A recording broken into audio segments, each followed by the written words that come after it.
Como le comentábamos hace poco, el gobierno había remitido a la Asamblea Nacional el 8 de febrero pasado el proyecto de ley para la defensa de la dolarización que reforma el Código Orgánico Monetario y Financiero. El día de hoy, sin embargo, el Consejo de Administración Legislativa CAL decidió regresar al Ejecutivo este proyecto porque, según dijo, algunas inconsistencias tenía, no de fondo, sino de forma, según aclararon. Nos acompaña a esta hora Larry Yumibanda, él es vocero del Círculo de Economía de Guayaquil. La entrevista a la carta, en diálogo directo con los protagonistas de los hechos. Larry, ¿cómo está? Muy buenas tardes, gracias por estar con nosotros. Buenos días, Gisela, buenos días también a la audiencia de Notimundo. Larry, cuénteme, este tema de que de última hora, en cuestión de minutos, el CAL haya regresado al Ejecutivo el proyecto de ley de defensa de la dolarización, porque según dijo uno de los miembros del CAL, es simplemente por detalles de forma y no de fondo. ¿Qué implicaría?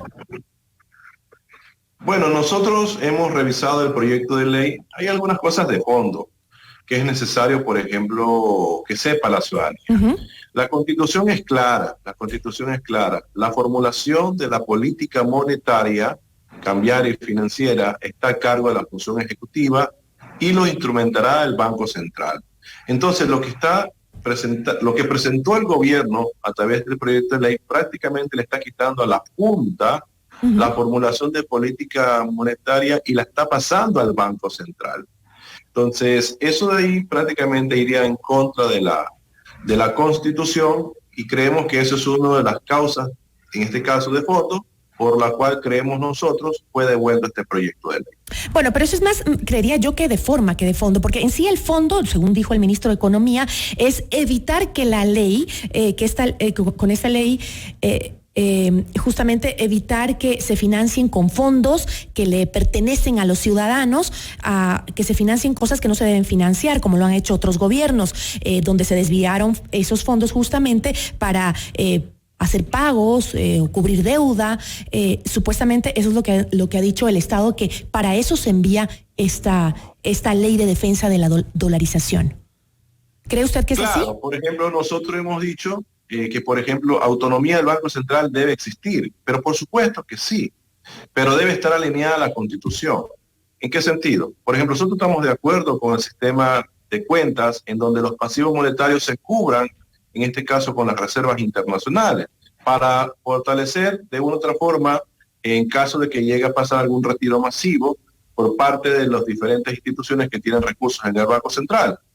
Pero, por ejemplo, el tema de la fijación de tasa de interés, pasárselas al Banco Central o a través del monitoreo que también le puede hacer en este caso el Banco Central, cuando eso era competencia en este caso de la Junta, yo creo que eso de ahí es inconstitucional. Insisto, ya es un problema que tiene que ver con las competencias de funciones, pero insisto, la autonomía debe de darse, pero en el grado de que, por ejemplo, respete la norma constitucional con respecto a la formulación de la política monetaria. Pero hay otro dato más que tiene que ver con el asunto que usted acaba de mencionar.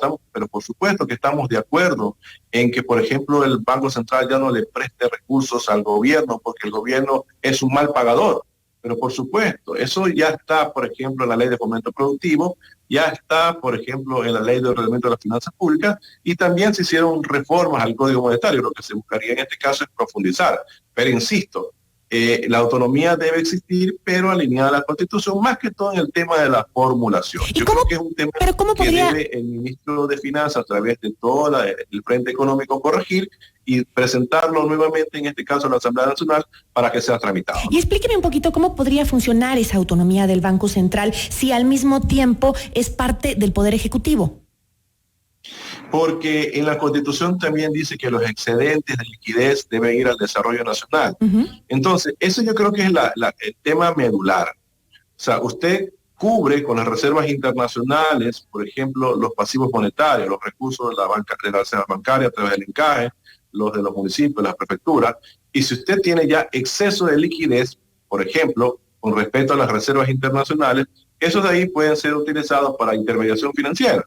Entonces, ahí debe ver la parte moral. Eso no había en el gobierno anterior. El gobierno anterior prácticamente puso a discreción de la autoridad monetaria, que pueda considerar un nivel muy bajo el tema de los excesos de liquidez. Por eso que se generaban este tipo de préstamos. Pero, insisto, no podemos irnos en contra de la Constitución. Se debe de garantizar, sí, que la Reserva Internacional cubra los pasivos monetarios, pero en caso que estén